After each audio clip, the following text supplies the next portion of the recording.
আগামী অক্টোবর মাসটি তুলা রাশি ও তুলা লগ্নের জাতক জাতিকাদের খুবই গুরুত্বপূর্ণ হতে চলেছে। কারণ আপনাদের রাশির সাপেক্ষে দশমভাবে দেবগুরু বৃহস্পতি উচ্চস্থ হয়ে কর্কট রাশিতে গোচর করতে চলেছেন। তার সাথে প্রায় পুরো অক্টোবর মাস জুড়েই মঙ্গল আপনাদের রাশিতেই অবস্থান করবেন এবং ভাগ্য অধিপতি বুধও আপনাদের রাশিতে এই সময়কালে গোচর করবেন। আমাদের চ্যানেলের কন্টেন্ট ভালো লাগলে অবশ্যই চ্যানেলটিকে সাবস্ক্রাইব করবেন। এখন আপনারা যে অ্যাস্ট্রোলজিক্যাল চার্টটি দেখছেন সেটি তুলা রাশির জাতক জাতিকাদের সাপেক্ষে আগামী অক্টোবর মাসের গ্রহের অবস্থান। পুরো অক্টোবর মাস জুড়েই শনি মহারাজ বক্রী অবস্থায় মীন রাশিতে, রাহু পঞ্চমে কুম্ভ রাশিতে এবং কেতু একাদশ ভাব সিংহ রাশিতে অবস্থান করবেন। 2রা অক্টোবর পর্যন্ত ভাগ্য অধিপতি বুধ আপনাদের দ্বাদশভাবে সক্ষেত্রস্থ অবস্থায় গোচর করবেন।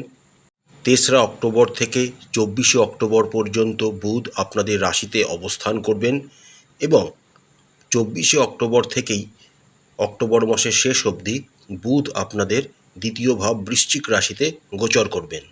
রাশি অধিপতি শুক্রদেব 8ই অক্টোবর পর্যন্ত আপনাদের একাদশ ভাব সিংহ রাশিতে কেতুযুক্ত অবস্থায় অবস্থান করবেন। 9ই অক্টোবর থেকে অক্টোবর মাসের শেষ অবধি শুক্র আপনাদের দ্বাদশভাবে নিচস্থ অবস্থায় গোচর করবেন। 17ই অক্টোবর অবধি রবি তুলা রাশিতে অবস্থান করবেন। 18ই অক্টোবর থেকে রবি আপনাদের রাশিতে নিচস্থ অবস্থায় গোচর করতে শুরু করবেন এবং রবি বুধের সাথে বুধাদিত্য যোগ তৈরি করবেন। 17ই অক্টোবর পর্যন্ত দেবগুরু বৃহস্পতি আপনাদের নবম ভাব মিথুন রাশিতে অবস্থান করবেন। 18ই অক্টোবর থেকে দেবগুরু বৃহস্পতি আপনাদের দশমভাবে উচ্চস্থ অবস্থায় গোচর করতে শুরু করবেন। আপনাদের রাশির সাপেক্ষে দ্বিতীয় এবং সপ্তম ভাবের অধিপতি মঙ্গল 26শে অক্টোবর পর্যন্ত আপনাদের রাশিতেই অবস্থান করবেন। 27শে অক্টোবর থেকে মঙ্গল আপনাদের রাশির দ্বিতীয় ভাব বৃশ্চিক রাশিতে সক্ষেত্রস্থ অবস্থায় গোচর করতে শুরু করবেন। এই তো গেল গ্রহের অবস্থান। আসুন এবার আমরা দেখে নিই আগামী অক্টোবর মাসটি তুলা রাশি ও তুলা লগ্নের জাতক জাতিকাদের কেমন কাটতে চলেছে। কর্মক্ষেত্রের দিক থেকে আগামী অক্টোবর মাসটি আপনাদের বেশ ভালোই কাটতে চলেছে। বিশেষ করে অক্টোবর মাসের দ্বিতীয়ার্ধ আপনাদের জন্য দারুণ সময় নিয়ে আসছে কর্মজীবনের দিক থেকে। অক্টোবর মাসের দ্বিতীয়ার্ধে দেবগুরু বৃহস্পতি উচ্চস্থ অবস্থায় আপনাদের দশম ভাব কর্কট রাশিতে গোচর করতে শুরু করবেন, যার ফলে আপনাদের কর্মক্ষেত্রে আপনারা পদোন্নতি এবং অন্যান্য অগ্রগতির সম্ভাবনা আপনাদের কর্মজীবনে জোরদার হয়ে উঠবে। তার সাথে যে সমস্ত তুলা রাশি বা তুলা লগ্নের জাতক জাতিকারা নিজেদের কর্ম পরিবর্তন করার চেষ্টা করছেন তারা অক্টোবর মাসের দ্বিতীয়ার্ধে চেষ্টা করতে পারেন, সময়টা খুবই অনুকূল। যারা প্রাইভেট সেক্টর ফার্মে কাজ করেন তাদের ক্ষেত্রে স্যালারির হাইকের একটা সম্ভাবনা প্রবলভাবে দেখা যাচ্ছে। তার সাথে আপনাদের অফিসের বসেরা বা আপনাদের অফিসে যারা সুপিরিয়র আছেন তাদের থেকে আপনারা যথেষ্ট প্রশংসা অর্জন করবেন। আগামী অক্টোবর মাসে আপনাদের সাথে আপনাদের কলিগসদেরও সম্পর্ক যথেষ্ট ভালো থাকবে। খালি একটি কথা মাথায় রাখবেন, 9ই অক্টোবরের পর যখন শুক্র নিচস্থ হয়ে যাবে তখন অপোজিট সেক্সের অন্তর্গত যে সমস্ত কর্মীরা আপনাদের সাথে কাজ করেন তাদের সাথে একটু শালীনতা বজায় রেখে কথাবার্তা বলবেন, ব্যবহার করবেন তাদের সাথে। যে সমস্ত তুলা রাশি বা তুলা লগ্নের জাতক জাতিকারা ব্যবসার সাথে যুক্ত রয়েছেন তাদের কিন্তু অক্টোবর মাসের প্রথমার্ধটি একটু সাবধানে নিজেদের ব্যবসাকে পরিচালনা করতে হবে। কিন্তু অক্টোবর মাসের দ্বিতীয়ার্ধে বিশেষ করে শেষ সপ্তাহে যখন 24শে অক্টোবর থেকে বুধ আবার একটি শক্তিশালী অবস্থানে আপনাদের দ্বিতীয়ভাবে গোচর করতে শুরু করবেন তখন থেকে আপনারা নিজের ব্যবসায় আবার উন্নতি দেখতে পাবেন। তাই বড় ধরনের কোনো ব্যবসায়িক ইনভেস্টমেন্ট বা ব্যবসায়িক ঝুঁকি অক্টোবর মাসের প্রথম 3টে সপ্তাহে নেবেন না। অক্টোবর মাসের শেষ সপ্তাহে আপনারা বড় ধরনের কোনো ঝুঁকি বা ইনভেস্টমেন্ট করতে পারেন, সময়টা আপনাদের জন্য খুবই অনুকূল। অর্থনৈতিক দিক থেকে আগামী অক্টোবর মাসটি কিন্তু আপনাদের একটু কষ্ট করতে হবে, কারণ আপনাদের একাদশ ভাবের অধিপতি অক্টোবর মাসের প্রথমার্ধে দ্বাদশভাবে অবস্থান করবেন, আবার তার ওপর শনি মহারাজের সপ্তম দৃষ্টি থাকবে, যার ফলে আপনাদের আয় কিন্তু আপনারা কিছু বাধা অতিক্রম করতে হবে, তবেই আপনারা আয়কে ধরে রাখতে পারবেন। তার সাথে একাদশ ভাবের অধিপতি দ্বাদশভাবে থাকার জন্য আপনাদের ব্যয়ও কিন্তু অনেকাংশে বৃদ্ধি হবে। একমাত্র যে সমস্ত তুলা রাশির বা তুলা লগ্নের জাতক জাতিকারা কোনো রকম ইম্পোর্ট এক্সপোর্টের ব্যবসায় যুক্ত রয়েছেন বা বৈদেশিক মুদ্রা যেখানে যুক্ত রয়েছে যে সমস্ত কর্মকাণ্ডে, সেগুলিতে আপনারা যদি কাজ করে থাকেন তাহলেই আপনারা ভালো লাভের আশা করতে পারেন। 27শে অক্টোবর পর্যন্ত আপনাদের দ্বিতীয় ভাবের অধিপতি মঙ্গলও আপনাদের রাশিতে অবস্থান করবেন, কিন্তু মঙ্গল এখানে দুর্বল অবস্থায় থাকার জন্য আপনারা কিন্তু খুব একটা আয়ের দিক থেকে বেশি সাহায্য পাবেন না। 27শে অক্টোবরের পর থেকে যখন মঙ্গল সক্ষেত্রস্থ অবস্থায় দ্বিতীয়ভাবে গোচর করে যাবেন, তখন থেকে আপনারা আবার আয়ের দিকটা উন্নতি দেখতে পাবেন। কিন্তু আপনাদের রাশি বা লগ্নের সাপেক্ষে সবচেয়ে পজিটিভ দিক হলো আপনাদের রাশির সাপেক্ষে দশমভাবে দেবগুরু বৃহস্পতি উচ্চস্থ অবস্থায় গোচর করবেন এবং তার পঞ্চম দৃষ্টি আপনাদের দ্বিতীয়ভাবে এবং সপ্তম দৃষ্টি আপনাদের চতুর্থভাবে থাকবে। অর্থাৎ সম্পদ আরোহণের দিক থেকে আগামী অক্টোবর মাসের দ্বিতীয়ার্ধটি আপনাদের জন্য কিন্তু খুবই ভালো সুফল বয়ে নিয়ে আসতে চলেছে। অর্থাৎ এর মানে হলো আগামী অক্টোবর মাসটি আপনাদের আর্থিকভাবে খুব একটা ভালো যাবে না, তা সত্ত্বেও অক্টোবর মাসের দ্বিতীয়ার্ধে বৃহস্পতির মতো শুভ গ্রহ যখন উচ্চস্থ অবস্থায় আপনাদের দশমভাবে গোচর করতে শুরু করবেন, তখন থেকেই আপনারা আস্তে আস্তে নিজেদের আয়ের জায়গা এবং সম্পদের জায়গায় উন্নতি দেখতে পাবেন। স্বাস্থ্যের দিক থেকে আগামী অক্টোবর মাসটি আপনাদের মোটামুটি কাটার সম্ভাবনা দেখা যাচ্ছে।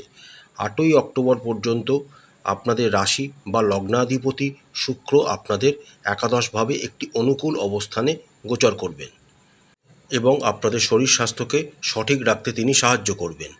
কিন্তু 9ই অক্টোবর থেকে রাশি অধিপতি শুক্র দ্বাদশভাবে গোচর করতে শুরু করবেন এবং শুধু দ্বাদশভাবেই নয়, এই সময় তিনি শনির দ্বারা দৃষ্টও হবেন এবং নিচস্থও হয়ে যাবেন। তার সাথে 26শে অক্টোবর পর্যন্ত মঙ্গল আপনাদের রাশিতেই গোচর করবেন, তাই আপনাদের অত্যন্ত সতর্ক থাকতে হবে। বিশেষ করে আঘাত লাগার কিছু ঝুঁকি আপনাদের জীবনে কিন্তু চলে আসতে পারে, তাই সাবধানতার সাথে যানবাহন ইত্যাদি চালাবেন। এছাড়া আপনারা যদি বিদ্যুৎ বা ইলেকট্রিক রিলেটেড কোনো রকম কাজের সাথে জড়িত থাকেন, তাহলে আপনাদের বিশেষ সতর্কতা অবলম্বন করতে হবে। পঞ্চমভাবে রাহুর অবস্থান এবং একাদশভাবে কেতুর অবস্থানের জন্য আপনাদের পেট সম্পর্কিত কিছু সমস্যা সৃষ্টি হতে পারে। তার সাথে 9ই অক্টোবর থেকে যখন শুক্র নিচস্থ হবে, তখন যৌনাঙ্গরও কিছু সমস্যা আপনাদের হতে পারে, তাই অবশ্যই ডাক্তারের পরামর্শ নেবেন। যে সমস্ত তুলা রাশি বা তুলা লগ্নের জাতক জাতিকাদের স্পন্ডালাইসিস বা আর্থারাইটিসের মতো কোনো সমস্যা রয়েছে, তাদের কিন্তু আগামী অক্টোবর মাসটিতে যথেষ্ট সাবধানে থাকতে হবে। পেটের সমস্যা যাতে না হয়, তাই অবশ্যই খাদ্যাভ্যাসের দিকে আপনাদের সংযম অত্যন্ত গুরুত্বপূর্ণ ভূমিকা পালন করবে। এছাড়া শরীরের উপরের অংশ যত্ন নেবেন, বিশেষ করে আপনার মাথা এবং চোখের যত্ন অবশ্যই নেবেন। আর যে কোনো রকম শারীরিক অসুবিধা আপনাদের পরিলক্ষিত হলে অবশ্যই ডাক্তারের পরামর্শ অবশ্যই নেবেন। প্রেমের সম্পর্কের কথা বললে আপনাদের রাশির সাপেক্ষে পঞ্চম ভাবের অধিপতি শনি পুরো অক্টোবর মাস জুড়েই বক্রী অবস্থায় মীন রাশিতে অবস্থান করবেন এবং মীন রাশি হলো আপনাদের রাশির সাপেক্ষে ষষ্ঠ ঘর।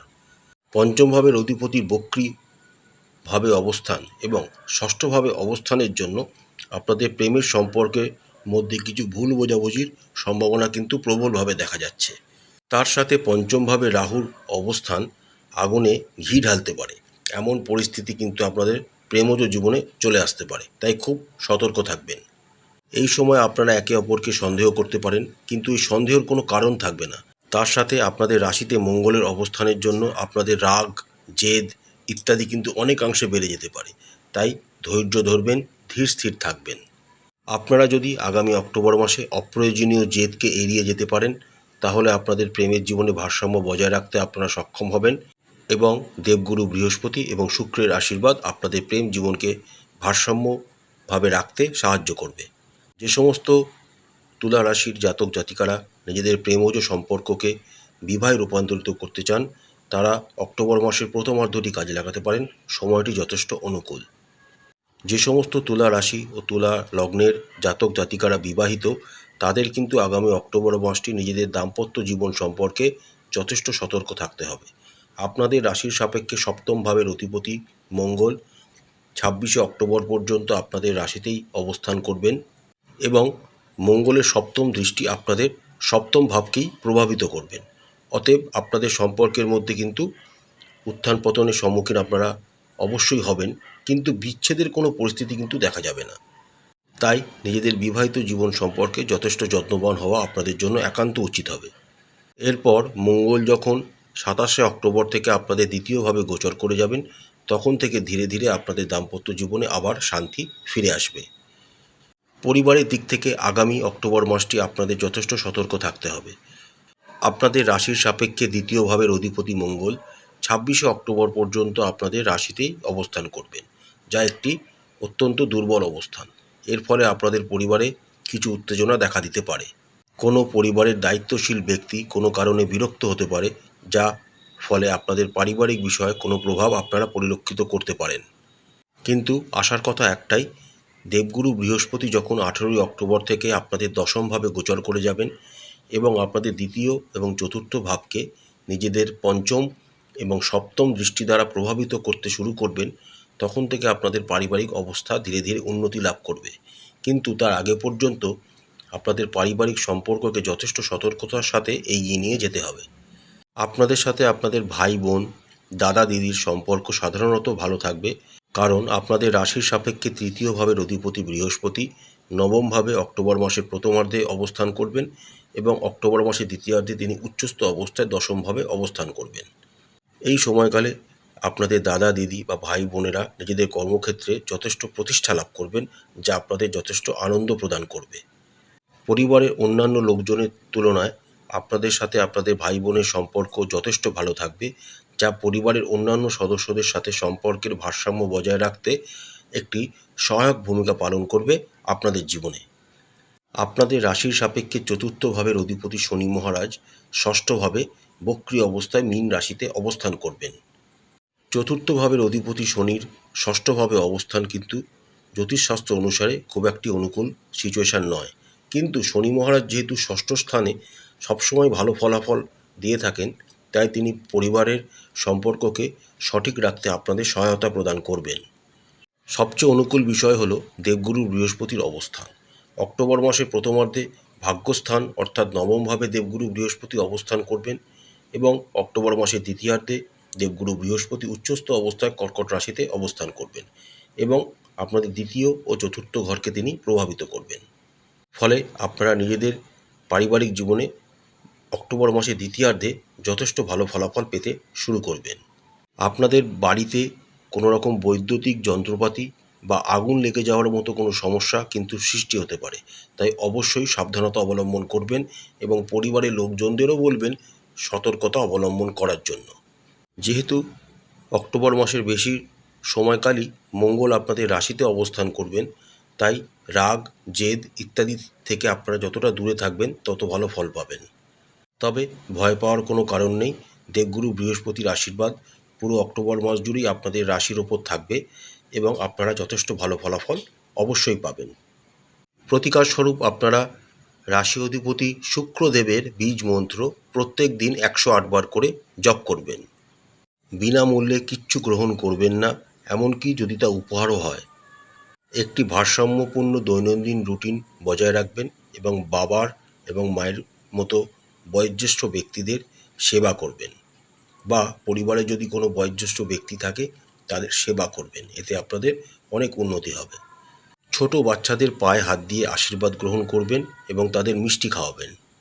প্রত্যেক দিন শিবের মাথায় দুধ ও গঙ্গাজল সহকারে অভিষেক করবেন। যে কোনো একটি মহালক্ষ্মীর মন্ত্র আপনারা প্রত্যেক দিন অবশ্যই জপ করবেন এবং প্রত্যেক দিন একটি নির্দিষ্ট সময় হনুমান চালিসা পাঠ করবেন। আশা করছি আগামী অক্টোবর মাসটি প্রত্যেক তুলা রাশি ও তুলা লগ্নের জাতক জাতিকাদের খুব ভালো কাটবে। মা কালী আপনাদের মঙ্গল করুন, আপনাদের সমস্ত মনের ইচ্ছা এবং মনস্কামনা মা কালী পূরণ করুন। আমাদের চ্যানেলটির কন্টেন্ট যদি আপনাদের ভালো লাগে তাহলে অবশ্যই চ্যানেলটিকে লাইক করবেন, শেয়ার করবেন, সাবস্ক্রাইব করে আমাদের চ্যানেলটির পাশে থাকবেন। হর হর মহাদেব, জয় মা কালী, নমস্কার।